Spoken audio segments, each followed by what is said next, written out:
Olá pessoal, tudo bem? Vamos para mais uma aula de redação e hoje o tema é muito interessante. Está relacionado às redes sociais também e é um fenômeno que não é tão novo assim, mas por conta das redes sociais hoje ele se torna mais conhecido. Trata-se de negacionismo científico. Mas o que vem a ser isso? Esse termo negacionismo ele surgiu depois da Segunda Guerra Mundial e ele era associado mais a questões históricas do que científicas, porque logo após a Segunda Guerra, algumas pessoas começaram a acreditar na ideia de que o Holocausto não teria acontecido, que teria sido uma farsa montada pelos judeus. Apesar das vastas teorias, os vastos estudos e também registros fotográficos e cinematográficos do que ocorreu no Holocausto, algumas pessoas simplesmente não acreditavam que ele tinha existido. Então é uma negação da verdade e é uma negação da verdade comprovada. Hoje esse termo está associado à área científica e está relacionado também às pessoas que não creem em situações que já foram comprovadas pela ciência de diversas formas. Por exemplo, existe um grupo chamado terraplanistas. Talvez você já tenha ouvido falar porque esse grupo está aumentando muito e se difundindo principalmente através da internet. São pessoas que não acreditam que a Terra é redonda, acreditam que a Terra é plana. Isso que já foi aventado, né, por Galileu Galilei lá na Idade Média, mas as pessoas hoje estão duvidando dessas informações. Além disso, você já deve ter ouvido falar também, esse já é um exemplo um pouco mais antigo, de muitas pessoas que não acreditam que o homem foi à Lua e acreditam também que aquelas fotografias, aqueles vídeos, aquelas imagens e todos os registros associados a essa viagem são falsos. Além disso, mais atual, nós temos a questão da vacinação. Muitas pessoas não levam seus filhos para fazerem as vacinações que são extremamente importantes para evitar doenças e não fazem isso porque não creem na funcionalidade e na importância da vacinação. Há também aquelas pessoas que pensam que o aquecimento global, a exacerbação do aquecimento global, não é causada pela ação do homem, e sim é um ciclo natural. O próprio presidente Trump faz parte desse grupo que não acredita que o aquecimento global seja um problema, né, o aumento do aquecimento global seja um problema causado pelas ações dos seres humanos. E esses são os fenômenos, então, associados a esse termo negacionismo científico. Hoje eu vou mostrar para vocês uma abordagem, uma possibilidade de abordagem desse tema associado ao desafio de fomentar a ciência no Brasil. Então, o tema da redação dessa semana será negacionismo científico e o desafio de promover, de fomentar a ciência no Brasil. Esse tema é bastante complexo porque ele envolve um conceito, que é o conceito de negacionismo, a exemplificação desse conceito e, além disso, a associação com a principal causa deste termo, que é a falta de investimento tanto na educação quanto na área científica, no nível das graduações, dos mestrados, doutorados e pesquisas que sejam aventadas, que sejam estimuladas pelo Estado e iniciativa privada. Então tem muita coisa para abordar. Por isso eu vou dar uma sugestão de como você poderia elaborar essa redação e em aulas posteriores eu vou trazer o texto pronto para a gente poder analisar. Mas primeiro eu vou te dar um tempo para você fazer essa produção. Na introdução, o que nós poderíamos fazer? Dividir, esse mapa conceitual da introdução em duas partes, sendo a primeira voltada para a contextualização, a introdução do tema, e a segunda, o segundo período dessa introdução voltado para a tese, que seria um posicionamento frente a esse fenômeno. Então, na introdução eu coloquei aqui 3 opções de como você pode chegar até esse tema. A primeira sugestão é baseada em intertextualidade, que acontece quando você cita algum autor que estuda sobre o assunto, no sentido de fazer uma citação direta ou uma paráfrase. Lembrando que paráfrase é quando você explica com as suas próprias palavras o conhecimento do autor. Eu sempre acho melhor fazer uma paráfrase, porque aí você tem um exercício de reflexão sobre a fala do autor. Agora, quando você faz uma citação direta, ela ocupa o espaço do texto que poderia ter sido elaborado pelo próprio aluno. Então a paráfrase que eu sugiro aqui como uma possibilidade de iniciar esse tema é o livro Homo Deus, do historiador israelense Harari. Esse autor, ele tem 2 livros que estão entre os mais vendidos, mais conhecidos na contemporaneidade. Um deles é Sapiens e o segundo é esse aqui, Homo Deus. No livro Sapiens, ele conta a história da humanidade. E agora no Homo Deus, ele vai fazer uma reflexão sobre o futuro. E a parte do livro que você pode relacionar com esse tema, traz mais ou menos esse raciocínio, que também explica o título do livro. Segundo o autor, no futuro nós vamos chegar a um desenvolvimento científico sem precedentes e um avanço tão grande que nós vamos dominar a vida e a morte. Os seres humanos poderão viver 200 anos, de acordo com esse autor, baseado em evidências do que já ocorre no plano da ciência hoje. Entretanto, essa evolução não será para todos. Nós teremos milhares e milhares de pessoas marginalizadas do conhecimento científico e principalmente por uma questão econômica, né? Se você vai poder pagar por uma formação de excelência e se você vai poder custear tratamentos que a medicina avançada vai trazer depois desse avanço científico. Então, como é que você relaciona uma coisa com a outra? Você vai colocar lá na sua redação algo mais ou menos assim. Conforme o historiador Harari, na obra Homo Deus, ele postula que haverá um avanço científico muito profundo na humanidade, que nós poderemos manipular a própria vida, entretanto esse conhecimento se restringirá a poucas pessoas. O que hoje, na contemporaneidade, já observa-se, infelizmente, quando nós temos conhecimento de fenômenos como negacionismo. Claro que tudo isso numa linguagem para o texto escrito, né? Como eu estou aqui falando com vocês, o meu registro de fala é oral, né? Então a gente vai transpor essas ideias e essa relação de ideias para o papel. A segunda possibilidade, ela está relacionada com a alusão histórica, né? Você pode voltar o seu olhar lá para o passado, na Idade Média, quando começaram a surgir os primeiros cientistas que entraram em conflito com os dogmas religiosos, o próprio Galileu Galilei. Por quê? A igreja era o grande poder durante a Idade Média. Vocês devem lembrar do termo teocentrismo, né? Deus era o centro de todas as coisas. Só que conforme vai avançando o conhecimento da humanidade, novas teorias científicas acabam contradizendo os dogmas religiosos e os cientistas foram perseguidos naquela época por conta disso. Aí você pode fazer uma ponte relacionando essa alusão histórica com o momento atual que nós estamos vivendo de negação da ciência. É como se houvesse, dadas as devidas proporções, um retorno à Idade das Trevas, à Idade Média. Algumas pessoas parecem viver na Idade Média porque não têm acesso à educação, não têm acesso a todo o conhecimento desenvolvido pela humanidade e acreditam em certos conhecimentos rasos, em pseudociências, em teorias da conspiração, por conta disso.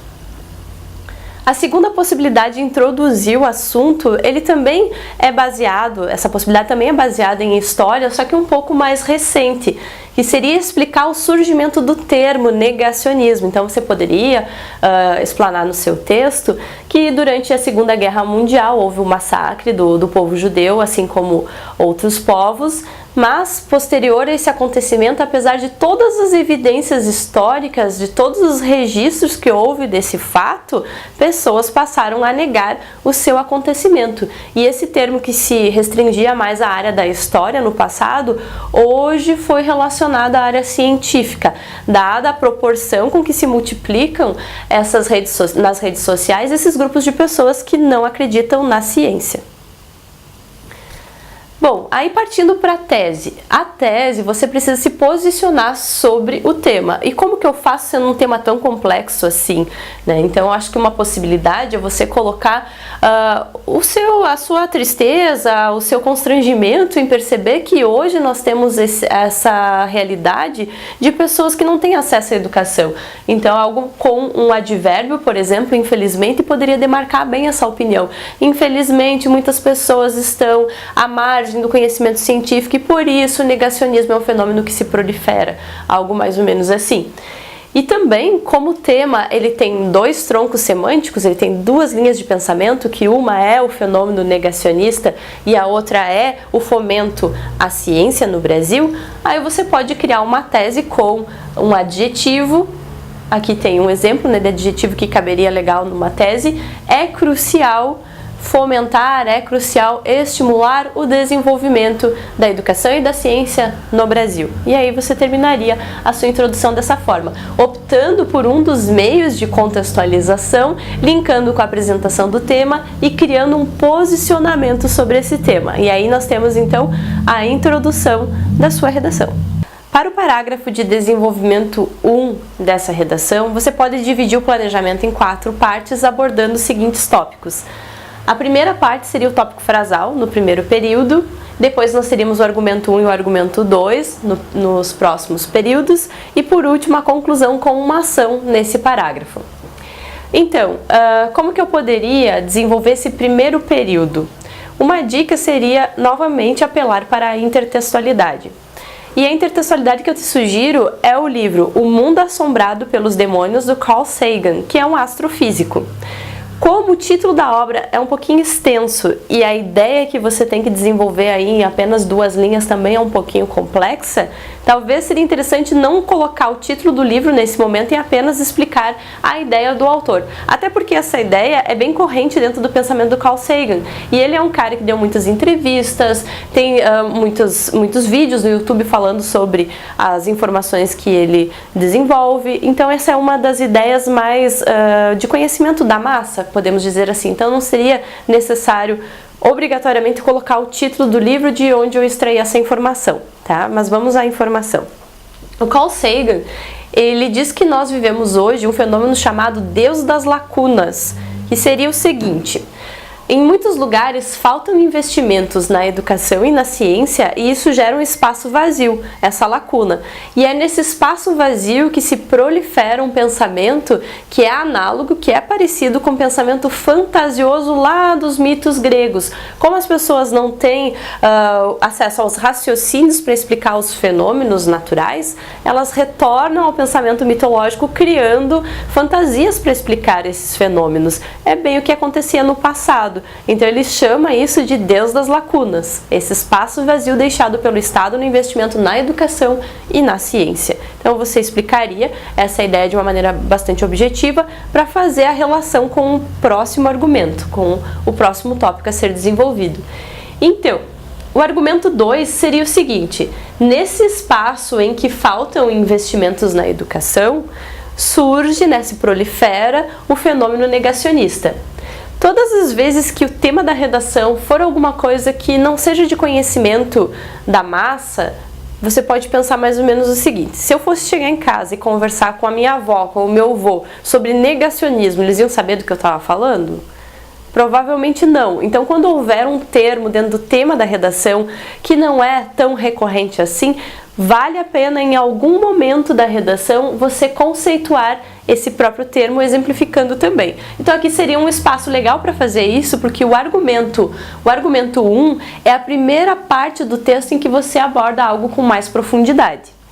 Então, você poderia dizer que nesse espaço vazio surge esse fenômeno e exemplificar ele. Escolher um desses exemplos para explicar. Ou os terraplanistas, ou aqueles que não acreditam que o homem foi à lua, ou a questão da vacinação, que eu falei anteriormente, ou até mesmo o aquecimento global. Como eu já escrevi esse texto, eu sei que não dá para colocar mais do que um exemplo, não dá espaço nesse período que você tem umas 3 linhas, mais ou menos, um pouquinho mais, um pouquinho menos, para desenvolver essa ideia. Então seria legal, de repente, usar os terraplanistas, exemplificar dessa forma, conceituando e exemplificando, e fazendo a ligação com a ideia anterior de que é nesse espaço vazio de falta de investimento que surge esse problema. Na sequência do raciocínio, o argumento 2, o argumento 2 vai bem nessa ideia da falta de investimento, porque aqui você pode dizer que as nossas escolas brasileiras, elas não têm infraestrutura para a educação científica, nós não temos laboratórios com tudo que seria necessário para que o jovem se apaixonasse pela ciência e posteriormente desejasse ser um cientista. Então nós não temos laboratórios e, além disso, as áreas das exatas, das ciências exatas, elas são trabalhadas de uma maneira extremamente teórica, o que torna esse conhecimento às vezes aborrecido, chato para a juventude. Então seria bacana, seria interessante que você colocasse na sua redação que faltam investimentos nessa parte da infraestrutura, mas também o currículo é bastante defasado, porque a maior parte do currículo se detém na parte teórica do conhecimento científico, quando nós deveríamos experienciar a ciência na escola para haver esse envolvimento. Para finalizar o parágrafo, lembra que se você está buscando um resultado melhor no Enem, é interessante você ir desenvolvendo a intervenção ao longo de toda a redação, focalizando mais nas conclusões dos parágrafos de desenvolvimento e na conclusão geral do texto. Agora, se você busca outras universidades que não tenham acesso via Enem, você pode fazer uma conclusão do parágrafo aqui mais tradicional. Tá? Mas no caso do Enem, como você vai já desenvolver a ação, começar a desenvolver ações aqui, uma sugestão é que você proponha a criação de laboratórios coletivos. Como assim laboratórios coletivos? Se fica tão difícil assim colocar infraestrutura para estudar a ciência em cada uma das escolas públicas, talvez se em um município tivesse 1 ou 2 laboratórios bem equipados e coletivos, essas escolas poderiam utilizar essa infraestrutura de maneira integrada. E ainda a modificação do currículo, no sentido de não trabalhar esses conteúdos de maneira apenas teórica, mas sim experienciando a ciência. E aí você finalizaria o parágrafo de desenvolvimento 1. Parece difícil, mas não é. Eu já fiz essa redação e garanto que se você seguir esses tópicos aqui, dá para fazer um parágrafo bem legal, bem amarradinho. Pensando agora no parágrafo de desenvolvimento 2. Quando você for escrever, talvez você perceba que ficaria melhor mudar a ordem das informações, ou você acredita que algumas informações sejam extensas e complexas demais para aparecerem dentro do texto. Você vai tentando encaixar e reformulando de acordo com a tua produção. Mas as sugestões que eu te dou para o D2 são as seguintes. Primeiro, para começar o tópico frasal, você pode utilizar uma atualidade, que é uma informação que demonstra que o Brasil ele não valoriza tanto assim a ciência. Por exemplo, na Copa do Mundo que ocorreu aqui, o cientista brasileiro Miguel Nicoles ele tinha uma equipe que criou um exoesqueleto utilizado por um paraplégico para dar o primeiro chute simbólico neste grande evento. Só que no momento em que esse chute foi dado, as câmeras nem deram tanta importância assim para esse acontecimento. E também você pode usar outro tipo de atualidade, como o fato de que hoje qualquer jogador de futebol é bastante conhecido, tem o seu nome reconhecido. Não é que o futebol não seja importante, que não tenha grande importância aí no estímulo às crianças, aos jovens e os adultos a praticar uma atividade física. É algo importante sim, é muito relevante. Entretanto, se eu te perguntar agora, me fala o nome de um cientista brasileiro, além desse aqui que está no quadro, talvez você não saiba dizer. Então é isso, no Brasil nós não damos relevância, nós não damos importância para as pessoas que fazem a ciência. Então você pode começar por aí, né? Dando algum exemplo de algum cientista brasileiro que fez alguma coisa relevante. Tem vários exemplos, esse é apenas um. Tá? Aí depois a gente pode dizer que essa falta de relevância que os cientistas percebem aqui na nossa nação, essa falta de investimento, leva ao êxodo científico. Faz com que muitos deles deixem o Brasil e vão atuar em outros países, até em outros lugares bastante distantes, mas que ocorre então um investimento social e também governamental maior. Isso acarreta, inclusive, perdas econômicas, porque quando você não tem um corpo científico produzindo, gerando patentes, novos produtos para a indústria, para a medicina, etc., acaba que a gente tem que importar toda a tecnologia, importar tudo que os outros países fazem em termos de ciência. Além disso, você pode demonstrar que a pesquisa no nível superior, no mestrado, doutorado, nas pós-graduações, elas estão com um investimento cada vez menor. O ano passado, 2017, foi o ano dos últimos 20 com o menor investimento na ciência. Veja bem, né? O menor investimento em 20 anos. Isso acaba gerando esses fenômenos como o negacionismo que a gente viu no parágrafo anterior. E claro, você vai linkando, vai associando o que você está informando nesse parágrafo com o tema, né, com o fenômeno que você está analisando. Para finalizar esse parágrafo com uma ação, A sugestão que eu te dou é colocar a importância do Ministério da Ciência e Tecnologia, agora Ministério da Ciência, Tecnologia e Comunicação, vamos deixar só Ministério da Ciência e Tecnologia, porque esses ministérios eles foram unidos no princípio do governo Temer. Até isso já é um indicativo de que não há assim uma preocupação tão grande com a área científica, porque ela foi agregada a outras áreas correlacionadas, é claro, intimamente correlacionadas, mas não há mais apenas um Ministério da Ciência e Tecnologia no Brasil hoje. Então, seria importante que o Ministério da Ciência investisse mais ou retornasse o investimento em programas como Ciências Sem Fronteiras, que era um programa que viabilizava estudantes brasileiros, nesses níveis aqui de graduação, mestrado e doutorado, a fazer um intercâmbio, entrar em contato com as informações em outras nações e depois trazer essas novas tecnologias para o Brasil. E também você pode citar ou um ou outro, ou talvez as duas informações, caso haja espaço, que é necessário voltar também ou aumentar os investimentos nas bolsas de pesquisa, em órgãos como a CAPES, o CNPq, que viabilizam que pessoas se dediquem em tempo integral ao conhecimento, a gerar novas patentes, a gerar novos produtos a partir da ciência. E aí a gente finalizaria o nosso parágrafo de desenvolvimento 2. E para finalizar a sua redação, vamos à conclusão. Quando você for fazer o planejamento de uma conclusão, procura dividir esse plano em 3 partes, uma ação 1, uma ação 2 e os efeitos dessa ação. Lembrando que o Enem te cobra uma intervenção e essa intervenção é dividida em ações. E para que você tire a nota máxima na 5ª competência e habilidade, não pode faltar os efeitos da ação, a consequência social caso as tuas ações sejam colocadas em prática. Mas vamos ver então quais seriam essas ações. Te sugiro como ação número 1 a criação de espaços públicos de difusão do conhecimento. Há exemplo de museus de história natural, como há um muito interessante em Nova York, inclusive tem aquele filme, aquela comédia, Uma Noite no Museu. Também observatórios astronômicos são exemplos de espaços que podem fomentar o conhecimento, trazer acesso a essas informações. E a ação número 2, você pode colocar as escolas, que as escolas devem ter uma abordagem mais prática, mais criativa do conhecimento científico junto aos alunos. E para finalizar, então, os efeitos das intervenções. Caso o Brasil, caso a sociedade lute por ações como essas colocadas em prática, nós obteremos êxito na inclusão científica. E o negacionismo, nesse fenômeno que foi analisado ao longo da redação, será uma sombra do passado. Você pode criar alguma expressão assim mais conotativa, uma linguagem mais figurada, para terminar a sua redação de uma maneira também mais criativa. E é isso aí, pessoal. Espero que vocês tenham gostado desse plano de redação. Coloquem em prática, vocês vão ver que vai ficar bem mais fácil depois que vocês tenham um norte para seguir, quando vocês tenham um bom planejamento para escrever a redação, certo? Até mais!